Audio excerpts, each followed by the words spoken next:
Votre attention s'il vous plaît. Cet élément est en français. Contactez-nous pour savoir s'il est aussi disponible en la langue de votre préférence. Veuillez aussi noter qu'il est en audio uniquement. Dépourvu de ce fait d'image originaire. À présent, nous vous convions à suivre, depuis christequality.com et evangileeternel.com, la rubrique Bible mot à mot, ou l'explication prophétique de toute la Bible, livre par livre, chapitre par chapitre, verset par verset, mot à mot. Elle est présentée aujourd'hui par le prophète Jean Bosco Mbombi, ministre de l'Évangile éternel. Recherchez-vous les enseignements du prophète Jean Bosco Mbombi, allez sur christequality.com ou sur evangileeternel.com/jbmbombi.html. Les enseignements sont disponibles en texte, audio et vidéo. Surtout, ne partez point sans souscrire à l'une de nos chaînes YouTube qui correspond à votre version linguistique. Souscrivez s'il vous plaît. Bonne édification au nom de notre commun Seigneur et Dieu Jésus-Christ. Amen.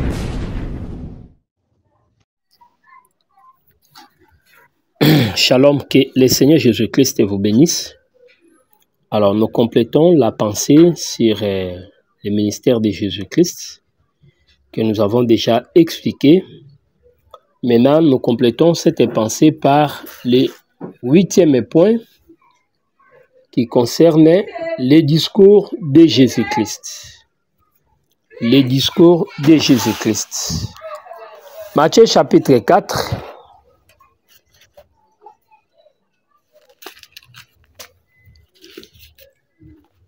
Matthieu chapitre 4.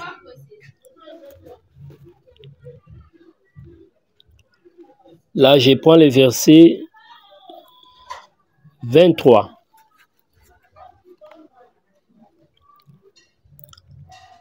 Jésus parcourut toute la Galilée, enseignant dans des synagogues, prêchant la bonne nouvelle du royaume et guérissant toute maladie et toute infirmité parmi les peuples. Sa renommée s'est répandue, ça c'est le verset 24, dans toute la Syrie. On lui a mené tous ceux qui souffraient des maladies et des douleurs de divers genres, des démoniaques, des lunatiques, des paralytiques, et il les guérissait. Une grande foule le suivit de la Galilée, de la Décapole, de Jourdain, de Jérusalem, de la Judée et au-delà du Jourdain. Merci beaucoup. Donc là, nous sommes limités au verset 26. Matthieu chapitre 5, premier verset. Voyant la foule, Jésus monta sur la montagne et après qu'il y fit,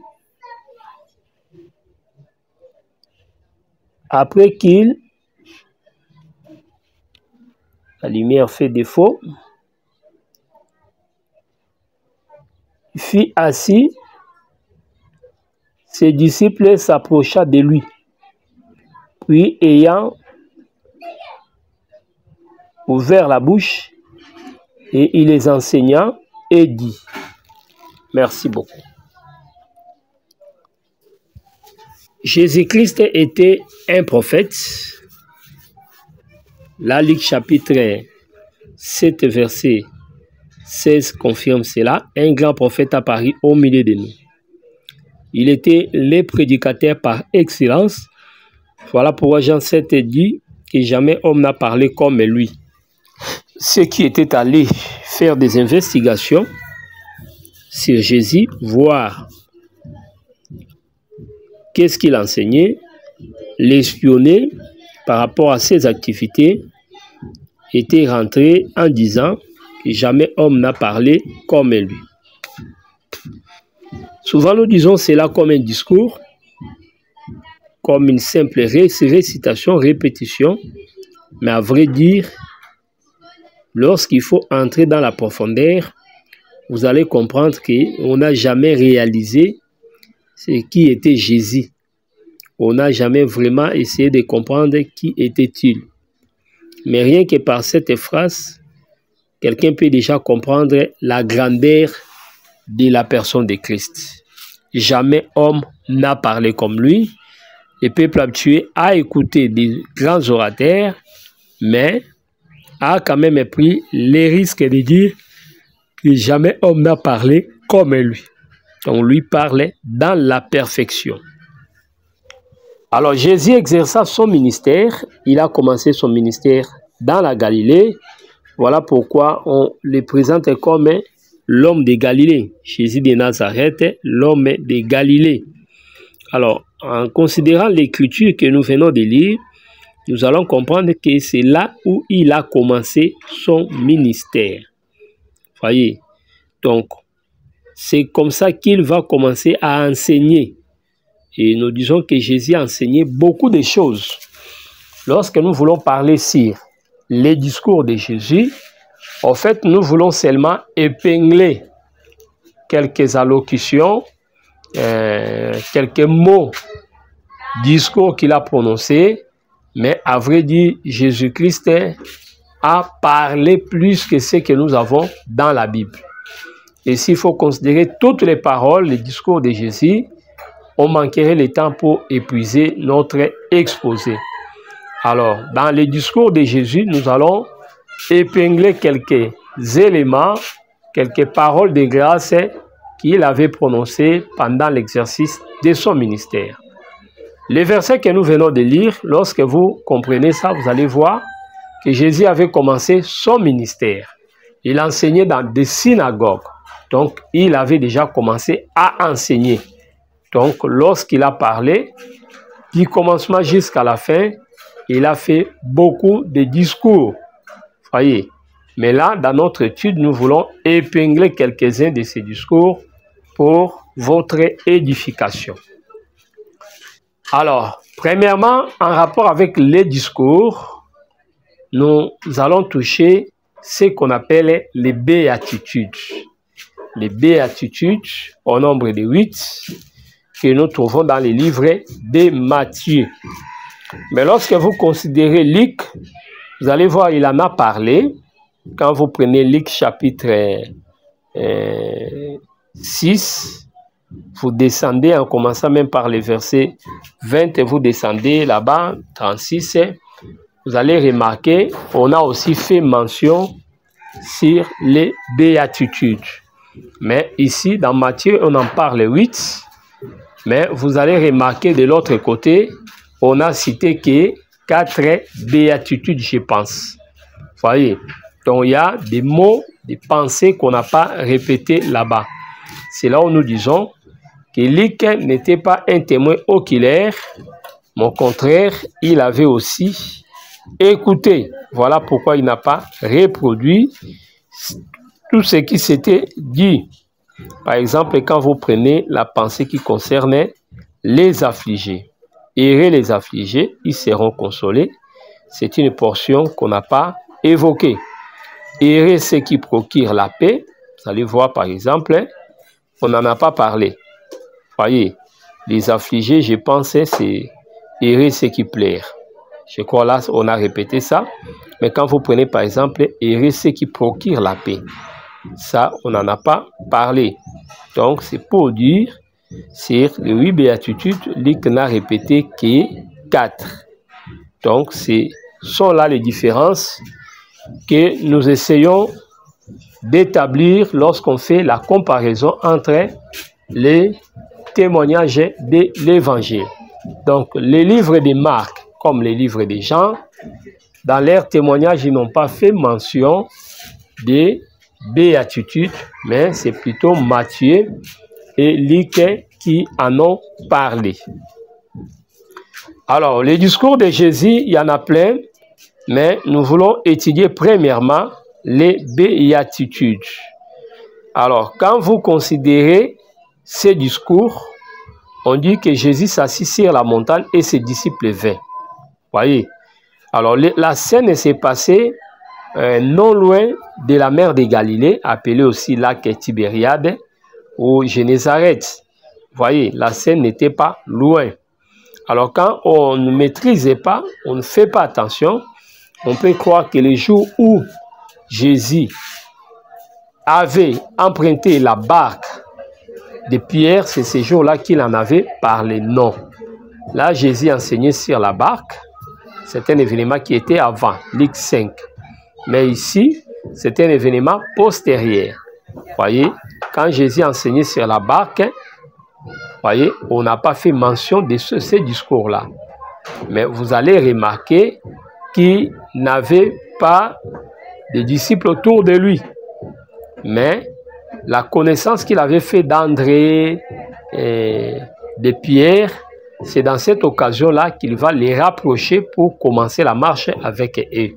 Mais par contre, quand nous venons dans Matthieu chapitre 5, nous comprenons que lorsque Jésus enseigna sur les béatitudes, les disciples étaient autour de lui. Donc, il avait déjà fait le choix des premiers disciples. Alors, les béatitudes, ce sont les paroles de grâce, de réconfort que le Seigneur avait enseignées. Et lorsqu'il enseignait comme ça, ces paroles-là étaient une réponse par rapport à la foule qui était en face de lui. C'est-à-dire, Jésus-Christ savait répondre dans sa prédication, dans son discours, aux besoins qui étaient en face de lui ou aux besoins du peuple. Cette chose vaut la peine pour nous qui sommes prédicateurs. C'est-à-dire, quand nous prêchons, nous ne devons pas prêcher selon nos pensées. Au contraire, toute prédication doit être adaptée par rapport à l'auditoire. Donc, voyant la foule, voyant le cœur de ces peuples, voyant l'abattement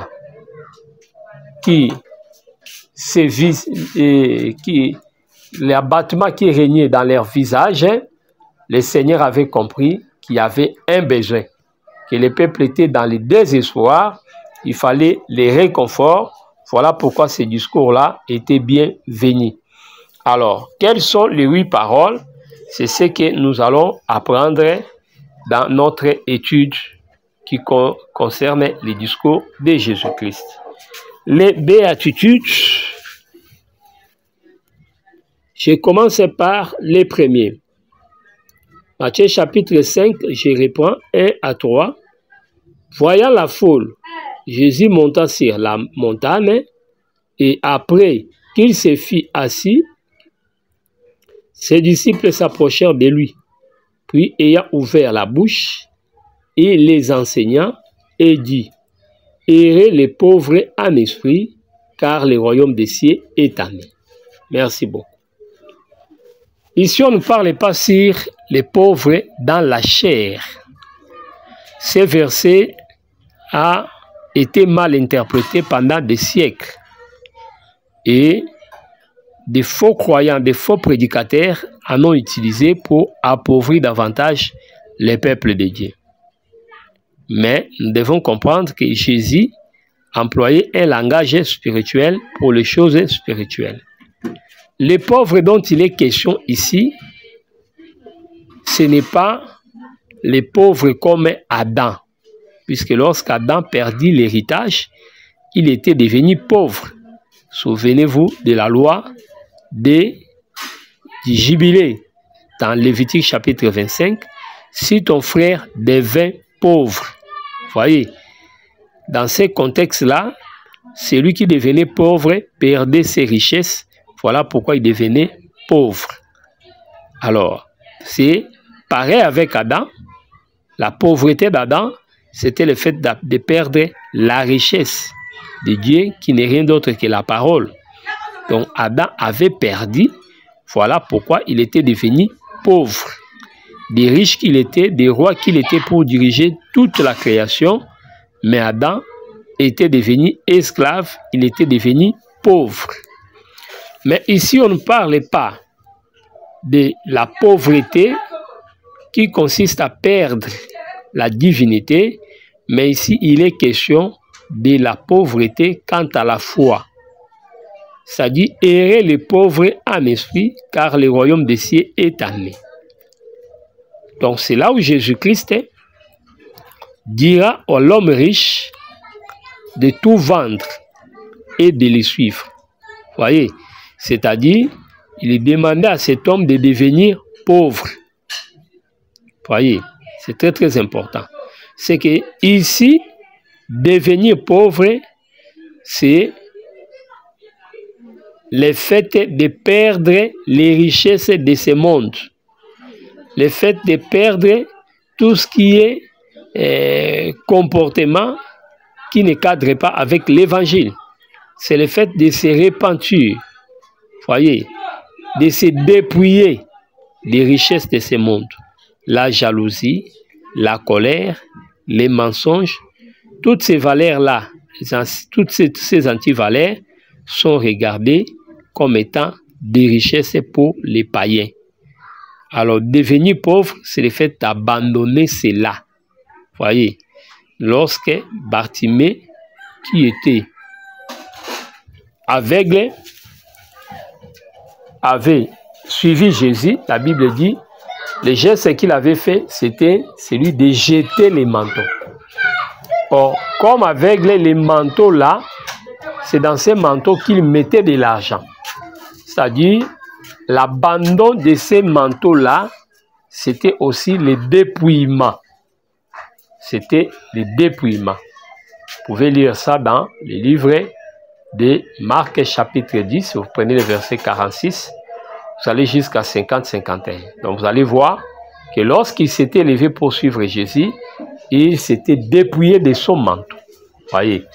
Donc il a accepté de devenir pauvre, de perdre. Les pauvres en esprit, ce sont des gens qui ont la foi. Ce sont des gens qui ont abandonné l'ancienne vie. Des gens qui ont accepté de se repentir pour marcher avec les seigneurs. C'est pourquoi la Bible dit, errez les pauvres en esprit, car le royaume des cieux est pour eux. Voyez, c'est pourquoi Jésus, lorsqu'il parlait avec les riches, il avait dit qu'il est difficile à un riche d'entrer dans le royaume. Voyez, pourquoi?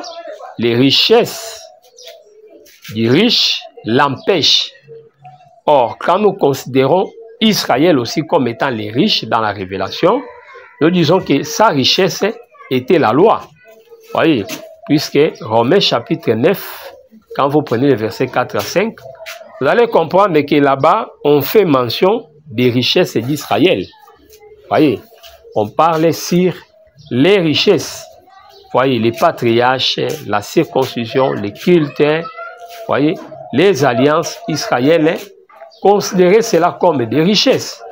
C'est pourquoi Paul, une fois dans la foi, pouvait dire que tout ce qu'il regardait comme richesse, le fait d'être fils d'Abraham, l'espérance dans les généalogies, dans la circoncision, il a regardé cela comme de la boue. Je vais faire la lecture. Je prends les livres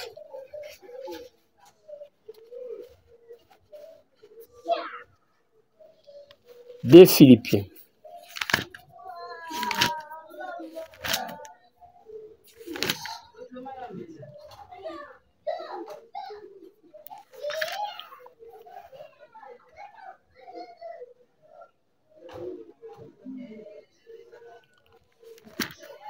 Philippiens chapitre 3. J'ai fait la lecture.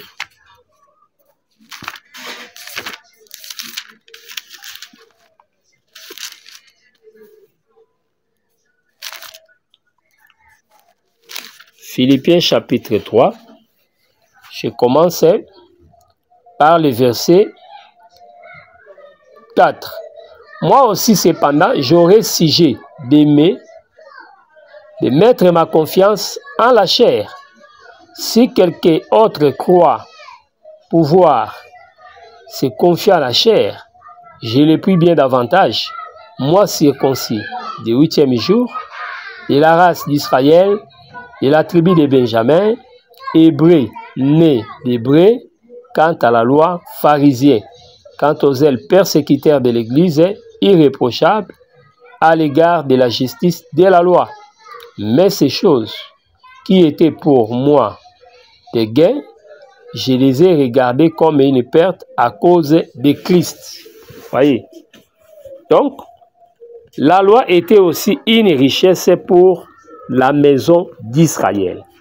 Voyez. Donc, lorsque Paul accepta d'abandonner la loi, c'est-à-dire il devenait pauvre. Il devenait pauvre. Donc, quand quelqu'un abandonne la loi pour venir dans la foi, le fait d'abandonner les œuvres de la chair, on devenait pauvre pour Dieu. C'est ça. Donc, les pauvres en esprit, c'est tous ceux qui sont dans la foi.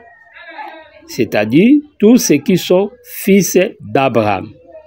Voyez, Abraham quitta ce qui était comme richesse en Mésopotamie.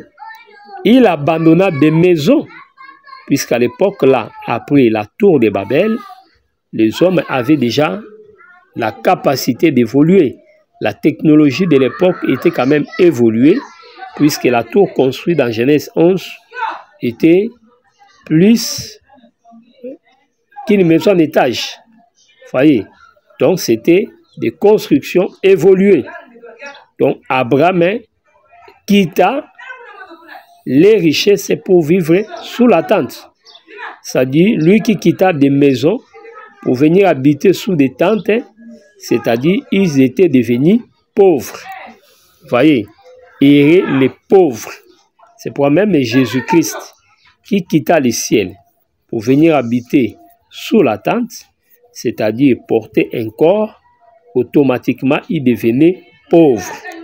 Voyez, c'est pour la Bible dit, des riches qu'il était, il s'est fait pauvre. Voyez, comme esclave, il n'est pas riche, mais c'est un pauvre. Voilà ce que nous devons retenir. Donc, errer les pauvres en esprit, cette pensée concerne tous ceux qui ont la foi, c'est-à-dire tous ceux qui ont marché comme Abraham, tous ceux qui sont fils d'Abraham. Galates chapitre 3, verset 7. J'ai lu au nom du Seigneur Jésus-Christ. Livre des Galates chapitre 3, je prends le verset 7. Reconnaissez donc que ceux qui ont la foi, qui sont fils d'Abraham. Aussi l'Écriture prévoyait que Dieu justifierait les païens par la foi, a d'avance annoncé cette bonne nouvelle à Abraham. Toutes les nations seront bénies en toi. Merci beaucoup. Voyez la bénédiction. Toutes les familles de la terre seront bénies dans un homme, c'est-à-dire en Abraham. Donc voilà ce qu'il faut retenir, que Abraham lui-même quitta la Mésopotamie pour aller vers les pays que le Seigneur devait lui montrer, la terre de Canaan. Donc nous disons que le fait d'abandonner la ville, il avait abandonné des richesses. Voyez, voilà pourquoi il était devenu pauvre. Mais pourquoi? À cause du Seigneur.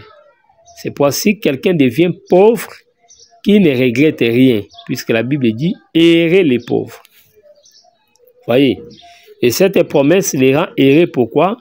La Bible dit « errer les pauvres en esprit, car le royaume des cieux est né ».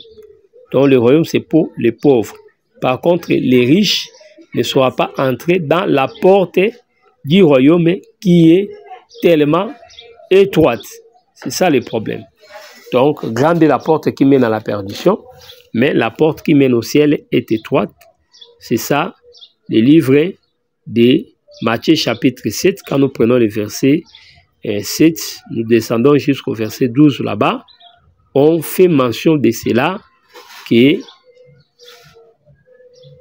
la porte qui mène au salut est petite. Voyez, peu de gens les trouvent, mais grande est la porte qui mène à la perdition. Donc voilà ce que nous devons comprendre. Donc le royaume des cieux, c'est pour les pauvres. C'est pourquoi Jésus disait, répentez-vous, car le royaume des cieux est proche. Matthieu chapitre 4, versets 12 à 16. Lorsqu'il parcourait toute la Galilée, la Bible dit, les Capernaum, les villages d'alentour, il prêchait le royaume en disant, répentez-vous, car le royaume des cieux est proche. Voyez, donc, les gens devaient se repentir pour entrer dans ces royaumes-là.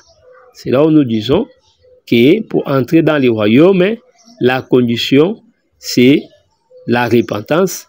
La condition, c'est le fait de devenir pauvre. Voilà ce que nous devons retenir en rapport avec cette promesse. Heureux les pauvres en esprit, car le royaume des cieux est à eux. Alors, secondo, l'Écriture déclare, je prends le verset 4, Matthieu chapitre 5, 4.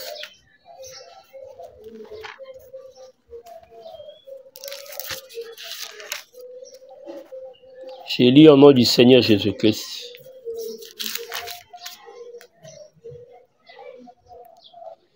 Heureux les affligés, car ils seront consolés. Heureux les affligés, car ils seront consolés. Genèse 37. Nous tirons une pensée là-bas pour nous positionner.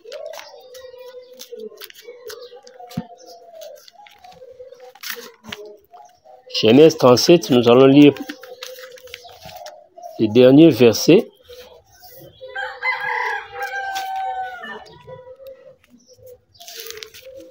Nous allons commencer par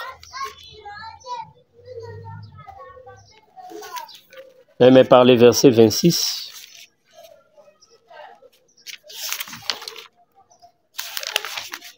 Genèse chapitre 37.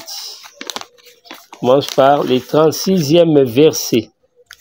Je lis au nom du Seigneur Jésus-Christ.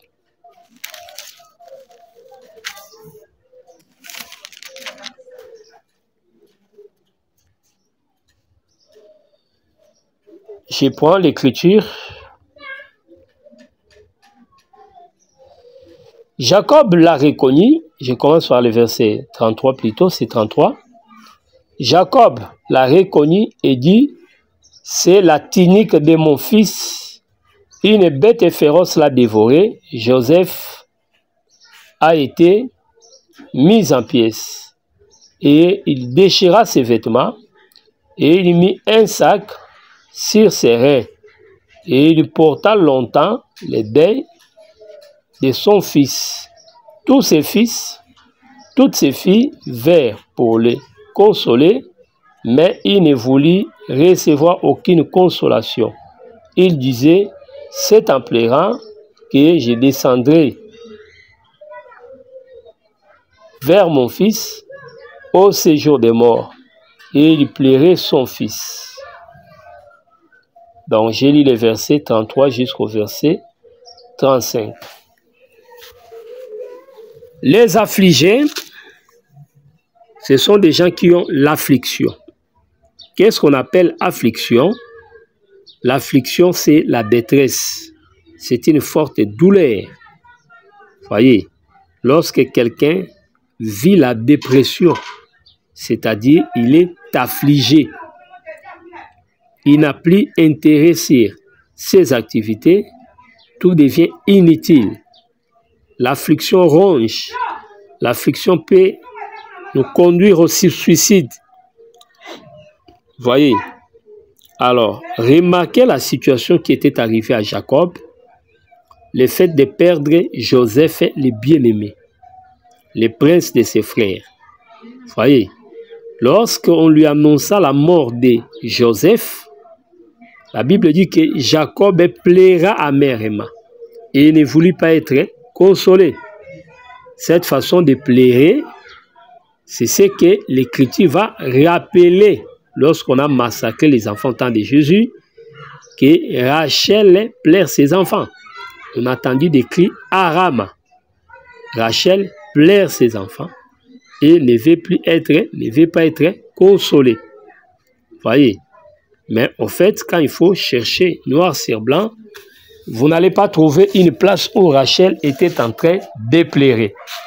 Mais les pleurs de Rachel, nous voyons ça chez Jacob. En fait, quand Jacob pleurait pour la disparition de Joseph, il était dans l'amertume, dans l'affliction, et il exprimait les pleurs de sa femme Rachel. Donc, il réalisait la souffrance, la douleur de Rachel, qui était stérile, mais qui avait quand même trouvé grâce auprès du Seigneur pour manifester Jacob et Joseph. Et maintenant, c'est Joseph qui était précieux, devait mourir seulement, bêtement comme ça.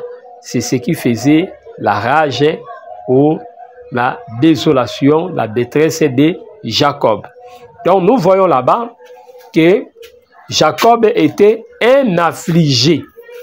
Voyez, un affligé. Mais maintenant ici, au lieu que le Seigneur puisse parler autrement, mais il dira, heureux ceux qui sont affligés. Voyez. Or, normalement, les gens qui sont dans l'affliction ne peuvent pas être heureux. Mais pourquoi ce langage-là? Voyez. Heureux ceux qui sont affligés, car ils seront consolés. Jésus parlait comme un prophète. C'est-à-dire, lui-même était la consolation pour ces peuples-là. C'est pour remarquer, la Bible dit, dans Matthieu chapitre 4, le verset que nous avons lu là, en commençant par le verset même 23, vous descendez, vous allez remarquer, la Bible dit qu'il guérissait des malades, toutes les maladies, des gens qui avaient des douleurs de tout genre, allez-y comprendre, les lunatiques, les paralytiques. Donc, c'est pour dire que Jésus-Christ était vraiment la consolation du peuple. C'est ça le problème. Dans la détresse, l'homme n'avait pas de salut, n'avait pas de secours. Mais les secours restaient les seigneurs. Voyez, voilà pourquoi quand Jésus était venu, il a annoncé sa venue comme étant la consolation de ces peuples-là. C'est pourquoi quand nous lisons le livre de Luc chapitre 2, 25, on nous parle de Siméon, l'homme épié qui attendait la consolation d'Israël. C'est ce qui nous pousse à dire que la consolation dont il était question, c'était sa propre présence. Donc Jésus était la consolation qu'Israël attendait. Luc chapitre 2, je prends le verset 25.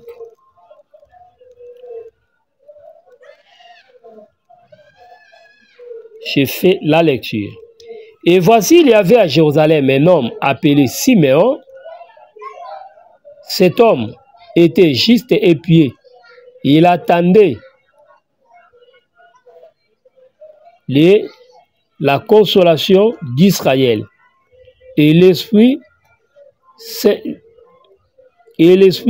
était en lui. 26. Il avait été divinement averti par le Saint-Esprit qu'il ne mourrait point avant d'avoir le Christ du Seigneur. Merci beaucoup. 27. Il vint au temple, poussé par l'Esprit, et comme les parents apportaient les petits enfants Jésus pour accomplir à son égard ce qu'ordonnait la loi, il est réussi dans ses bras, bénit le Seigneur et dit: maintenant, Seigneur, tu laisses ton serviteur s'en aller en paix, selon ta parole. Car mes yeux, ça c'est le verset 36. Non, c'est le verset 30. Car mes yeux ont vu ton salut.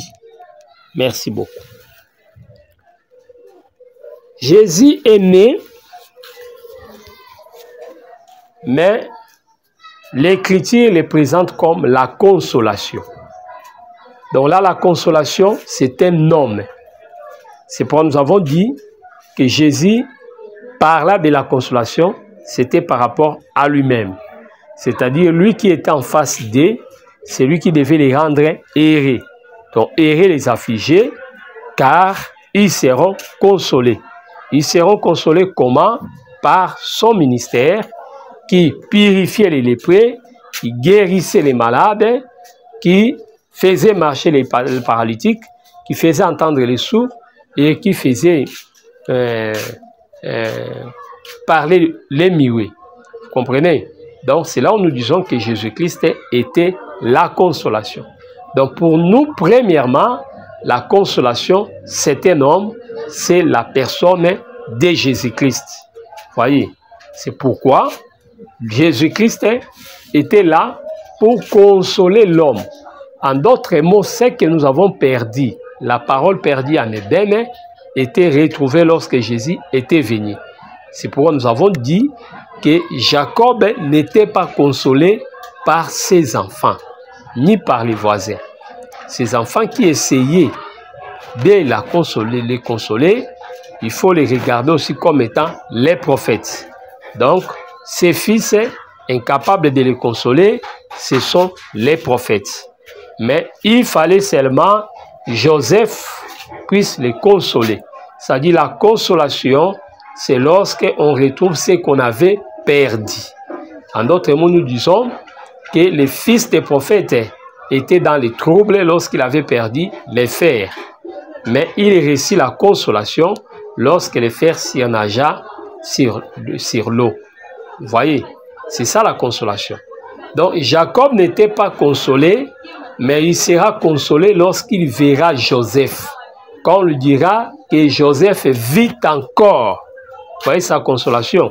C'est pourquoi il pouvait mourir, puisque ses yeux avaient vu son fils Joseph, la consolation. C'est très très important. Donc voilà ce que nous devons comprendre, que Jésus-Christ, c'est lui la consolation. Donc la consolation d'Israël était cet homme de Jésus. Et quand Simeon l'a vu, il est entré en repos.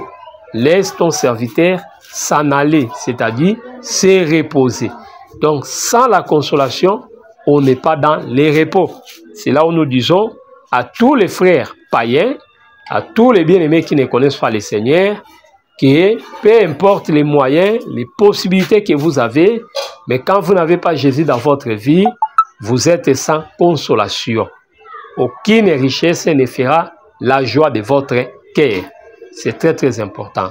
Voilà ce que nous devons retenir en rapport avec les affligés. Donc, toute l'humanité sans Dieu était dans l'affliction. Mais lorsque Jésus est venu, Jésus est notre consolation. C'est ce que nous devons retenir, que le Seigneur Jésus-Christ était bel et bien la consolation, lui qui devait bander les plaies de notre cœur. C'est pourquoi dans Luc, l'affliction est présentée comme le plaire. Heureux ceux qui plairent. Vous voyez, heureux ceux qui plairent, ce n'est pas différent avec heureux, c'est les affligés. Vous voyez, c'est très très important. Alors, en d'autres mots, quand vous prenez aussi Luc 4, vous allez remarquer, lorsqu'il a lu les rouleaux pour ramener la pensée d'Ésaïe, puisque Ésaïe a dit que le Seigneur viendra amener une couronne de joie à tous les affligés de Sion. Vous voyez, Ésaïe chapitre 61 et à 3. Donc les affligés de Sion auront une couronne de joie. Mais la pensée de Luc 4, quand vous lisez ça, il a dit, je suis venu pour guérir ceux qui ont le cœur brisé. Vous voyez, ceux qui ont le cœur brisé, selon la pensée de Luc 4, ce sont ceux-là que nous appelons aussi les affligés. C'est que l'affliction touche des cœurs.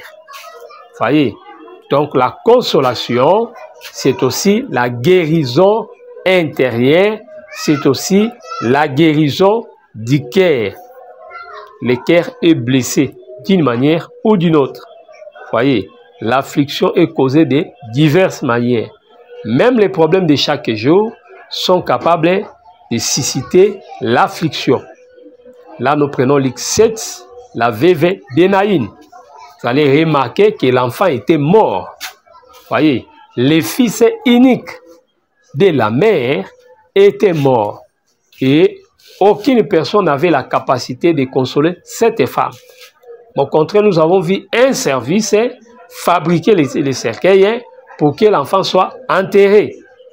Or, quand nous regardons très bien que ces fabricateurs-là, ces menuisiers, nous les comparons au sacerdoce lévitique. La loi n'a rien amené à la perfection. Au contraire, la loi était venue pour que les péchés abondent. Voyez, ça n'a pas donné la solution.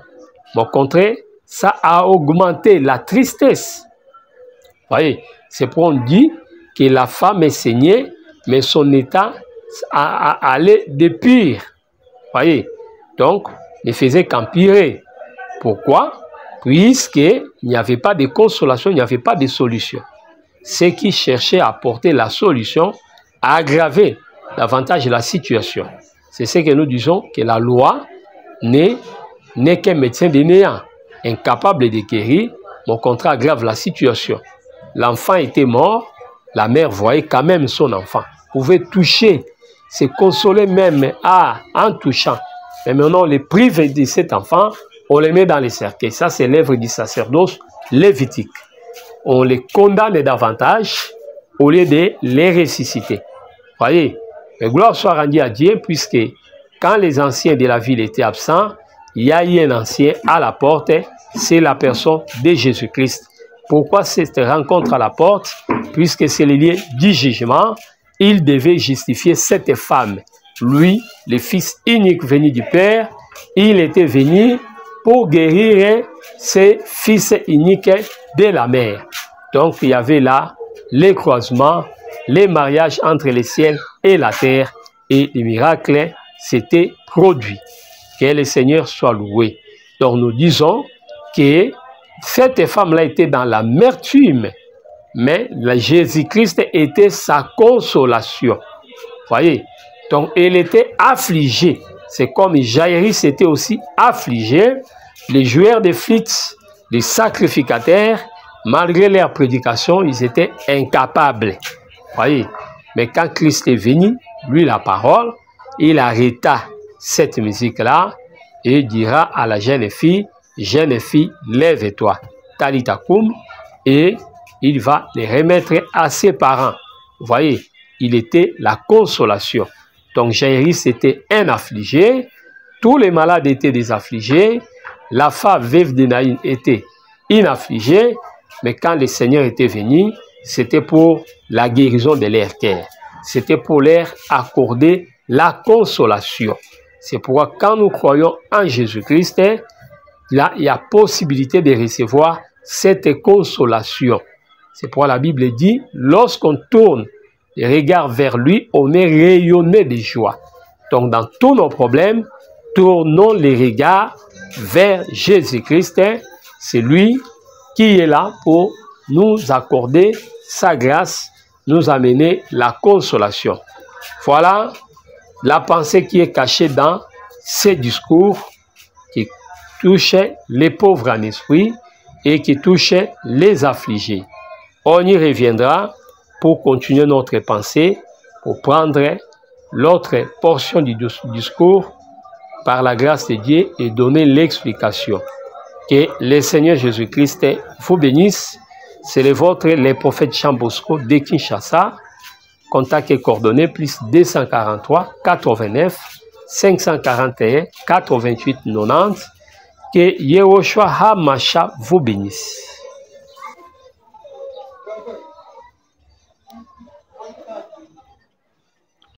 Merci d'avoir suivi ce message et que Jésus-Christ vous bénisse. Si vous avez une question à l'intention de l'homme de Dieu, si vous voulez que l'homme de Dieu prie pour vous, si vous voulez vous confier à l'homme de Dieu, ou si vous voulez tout simplement bénir l'homme de Dieu, contactez-le directement si ses coordonnées sont disponibles depuis sa page. Sinon, contactez-nous et nous lui transmettrons vos préoccupations. N'oubliez pas de faire un tour à notre page évangélisation pour voir en quoi vous pouvez vous rendre utile à Christ par cette œuvre. Que Dieu vous bénisse tous. Amen. ChristQuality.com. Les cieux en un clic de la souris. Évangile-éternel.com. Le site de l'Évangile éternel.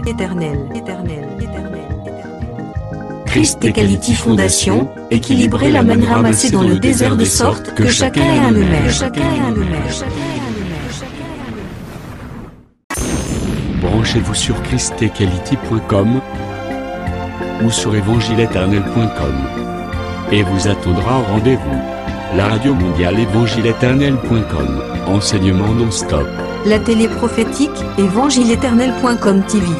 Enseignement quantique et documentaire biblique. L'église virtuelle, assemblée et culte de prière des saints, en ligne et en direct. La rubrique Pasteur et thème. Retrouvez tous les ministres de l'Évangile éternel, en vidéo, audio et texte. La rubrique Bible révélée, explication prophétique de la Bible, mot à mot. La rubrique Questions et réponses, expose les réponses des ministres à vos questions difficiles et compliquées. La rubrique Prophétie et actualité, décrypte pour vous l'actualité, en rapport avec les prophéties bibliques. La rubrique Aréopage, ouvre à tous, et sans censure, le libre débat et exposition contradictoire.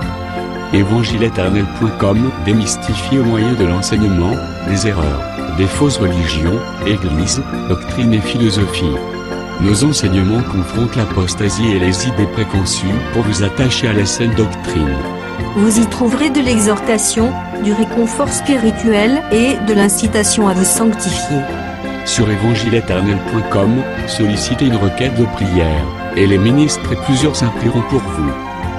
Retrouvez des cantiques chantés par des saints et des cantiques instrumentaux. Venez y apprendre d'autres langues à travers la Bible audio multilingue. Les enseignements sont en toutes les langues. évangile-éternel.com, le site de l'Évangile éternel. Motivez-nous en souscrivant à l'une de nos chaînes YouTube, celle de votre préférence linguistique. Et venez évangéliser avec nous en partageant, autant que faire se peut, notre site web, nos YouTube channels ainsi que toutes nos publications. Merci de le faire et que Jésus-Christ notre commun Seigneur et Dieu vous bénisse tous. Amen. ChristEquality.com. Les cieux sont à la portée de votre main, juste par un simple clic de la souris. ChristEquality Fondation, équilibrer la manne ramassée dans le désert de sorte que chacun ait un numéro.